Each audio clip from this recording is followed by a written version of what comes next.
When it comes to making YouTube videos, oftentimes people think that it's a really easy job. It's really easy to look at the YouTubers out there that have millions of subscribers and are racking up millions in ad revenue, and to think, man, if I had that job, it would be the best job in my entire life because it's so easy. You just sit down and you talk to a camera, and that's how you make your living. And to an extent, for those people that make a living off of YouTube, it's true. You do sit down or stand, talk to a camera, and that's how you make your living. But what a lot of people don't quite realize is the work that goes behind the scenes of making a YouTube video. It takes a lot of courage to put yourself out there on the internet, exposed to millions of people, and tell your story. It takes a lot of work to set up your entire set if you have one, or just the little things to make sure your lighting and your audio are right. Being a YouTuber as a job may not be as easy as it seems. Being a YouTuber as a hobbyist can sometimes be even harder. And when I started this YouTube a couple of years ago, I really didn't know the direction that I wanted to take with it. And to this day, arguably, I still don't know the full direction that I want to take with it. But I kind of came to a crossroads a couple of months ago and decided that I was going to use YouTube as a platform to tell my story while using my skill set. That skill set being a filmmaker.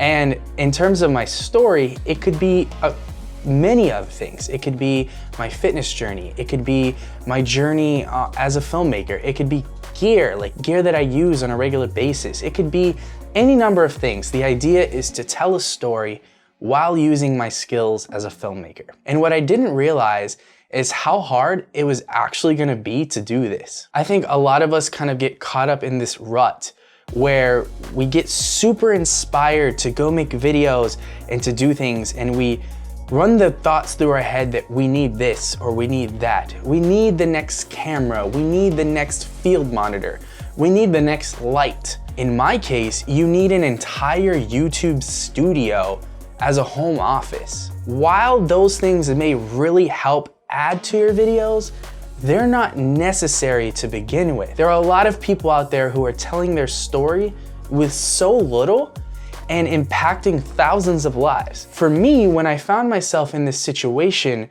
where I realized that I had just built this studio for myself. I mean, this setup I did. I painted these walls. I bought this computer. I got this set up. I did the design. I bought the lamp. I bought the stuff in the back. And over the years, I added more and more equipment to my arsenal. I got new cameras. I got this light. And by the way, this light has made a huge difference when it comes to the quote unquote quality of my videos. But none of those things were truly necessary to put videos out on YouTube. And so a couple of weeks ago, I was thinking about it. I walked in here and I saw the beautiful office that I had and all of the gear that I have in it. And I sat there and I thought to myself, you know, there's a lot of people out there who really want to tell their story and don't have access to this stuff and will never have the opportunity to have access to this stuff. And so that takes me to my point of this video. You see, I've been going through a creative block lately, and I've been finding it really hard to have motivation to make videos for YouTube. When I'm not at work, I'm usually at home with the desire to relax or eat or, you know, all that normal human stuff that goes on outside of the camera. Anytime I thought about making a YouTube video, it almost felt like a burden to me. As a matter of fact, I've been working on a video of my highlights from my trip to Boston. The whole idea of the trip was to go visit Boston and make a cool video about it. And this was months ago and I still haven't even finished it yet. Creative block is a very real thing. I want you to understand that. When creators speak about creator block, it's real. It's an emotion that we feel. It's a lack of motivation. It's a lack of confidence. It's a lack of desire. It's a byproduct of being drained from the outside world. And sometimes we just don't feel like making videos. And that's perfectly okay. As human beings, this is kind of how we're programmed. And sometimes it's okay to take a break. You know, I was pushing myself about this Boston video, and I had to realize that the moment you start pushing yourself into really forcing the situation, that's when it stops becoming fun. And for me, being on YouTube and telling that story using my skills was supposed to be fun. So I had to take a step back. I had to back up and realize that if it's not fun, it's probably not gonna be a good video. But there is a very real point to this, and it's something that I wanted to share with you. I also had to take a step back and understand that I have a lot of opportunity in my hands. I've built this massive collection of gear that I can use to create these stories. I've built a setup that I can use to make YouTube videos, and it's a good setup. And as such, it takes a little bit of perspective to understand that there are people out there who are dying to be in my shoes right now. There are people out there probably dying to be in your shoes right now because these opportunities aren't available to everyone. And as such, we have to be a little appreciative of our situation and our circumstances. It's really good to just sit back and show gratitude for the things that you have. Even if you're going through a very real emotion or a very real feeling like creator's block, you still have to have that perspective and understand that there are millions of people out there who would love to be in the same shoes that you're in.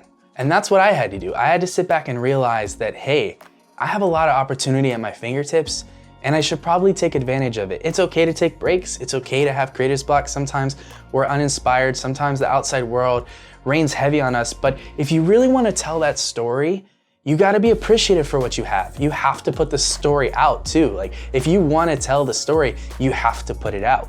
And that's really it. I wanted to give you guys an explanation of what's been going on behind the scenes. My last video was about a month ago, and over the past week, I've just been asking myself, why don't I create more? Why don't I use the things that are in front of me that I've built specifically for this to create more? And the answer ultimately was A, lack of perspective. I needed to have a little bit more gratitude for what I have in my life. And B, I did have creator's block. I had a very real emotion and I needed to take a step back so that it could go back to being fun. So if you're going through the same thing, I really encourage you to just look in front of you and see what you can be grateful for and understand that there are millions of people out there who want to tell their story who probably would die to be in your shoes as well. And if you're going through this right now, you're not alone, trust me. I have your back. I understand where you're coming from, and a lot of us do. Just take that time that you need to rejuvenate, re-energize, and get back to it because a lot of people want to hear your story. I hope you guys enjoyed today's video. If you did, please give it a thumbs up and leave me a comment below your thoughts on creator's block and gratitude. I'd love to hear your thoughts. If you'd like to see more videos like this, press the subscribe button and click the little bell to get a notification every time I drop one. And I'll see you guys on the next video.